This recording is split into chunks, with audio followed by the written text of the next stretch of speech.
ನಮ್ಮ ಹೆಸರು ರಘು ಅಂತೇಳಿ ಬಳ್ಳಾರಿಯಿಂದ.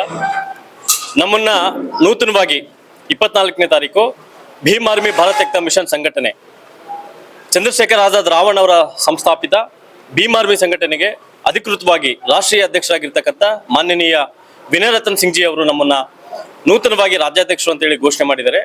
ಆ ಒಂದು ಘೋಷಣೆಯ ನಂತರ ದೆಹಲಿಯಿಂದ ನಾವು ನಿನ್ನೆ ಊರಿಗೆ ಬಂದ್ವಿ.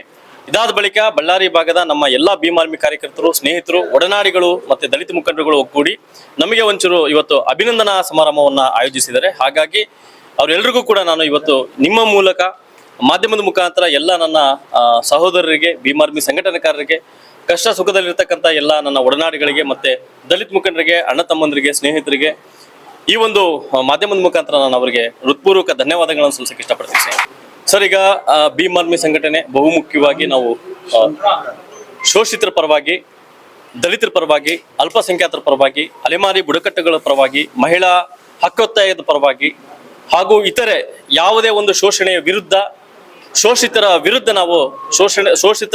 ನಾವು ಧ್ವನಿಯಾಗಿ ಇಂದಿಗೂ ಕೂಡ ಮಾಡ್ಕೊಂಡು ಬಂದಿದ್ವಿ. ಮುಂದೆ ಕೂಡ ಅವ್ರ ಪರ ನಾವು ನಿಲ್ತೇವೆ.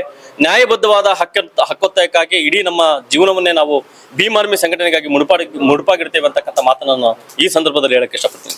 ಇದಕ್ಕೆ ನಿಮಗೆ ಮುಂದಿರ್ತಕ್ಕಂಥ ನೈಜ ಉದಾಹರಣೆ ಅಂತ ಹೇಳಿದ್ರೆ, ಮೊನ್ನೆ ಇತ್ತೀಚೆಗೆ ದೆಹಲಿಯಲ್ಲಿ ಸ್ಟಾರ್ಟ್ ಆಗಿರ್ತಕ್ಕಂಥ ಒಂದು ಸ್ಟೂಡೆಂಟ್ಸ್ ಪ್ರೊಟೆಸ್ಟ್ ಅಲ್ಲಿ ನಮ್ಮ ರಾಷ್ಟ್ರೀಯ ಅಧ್ಯಕ್ಷರಾಗಿರ್ತಕ್ಕಂಥ ರಾಷ್ಟ್ರ ನಾಯಕರಾಗಿರ್ತಕ್ಕಂಥ ಚಂದ್ರಶೇಖರ್ ಆಜಾದ್ ಅವರು ಏನು ಅವರ ತಮ್ಮನಲ್ಲಿ ಸಂಪೂರ್ಣವಾಗಿ ತೊಡಗಿಸ್ಕೊಂಡ್ರು. ಆ ನಿಟ್ಟಿನಲ್ಲಿ ನಾವು ರಾಜ್ಯಾದ್ಯಂತ ಕೂಡ ತೊಡಗಿಸ್ಕೊಳ್ತಕ್ಕಂಥ ಎಲ್ಲ ಪ್ರಕ್ರಿಯೆಗಳಲ್ಲಿ ಪಾಲ್ಗೊಳ್ತೇವೆ ಅಂತಕ್ಕಂಥದ್ದನ್ನ ನಾನು ಇವತ್ತು ನಿಮಗೆ ಮಾತು ಕೊಡ್ತೀನಿ.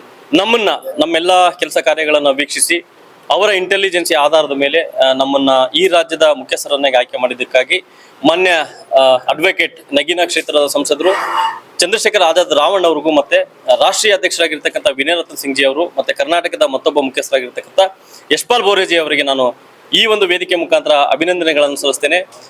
ಸಂವಿಧಾನಾತ್ಮಕ ಹಕ್ಕೊತ್ತಾಯದ ವಿಷಯಕ್ಕೆ ಬಂದಾಗ ಎಲ್ಲಾ ಹೋರಾಟಗಳಲ್ಲೂ ಕೂಡ ಭೀಮ್ ಆರ್ಮಿ ಇನ್ಮುಂದೆ ಮುಂಚೂಣಿಯಲ್ಲಿರ್ತದೆ.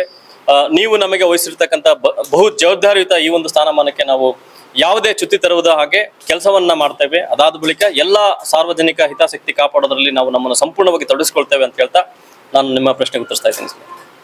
Thank you.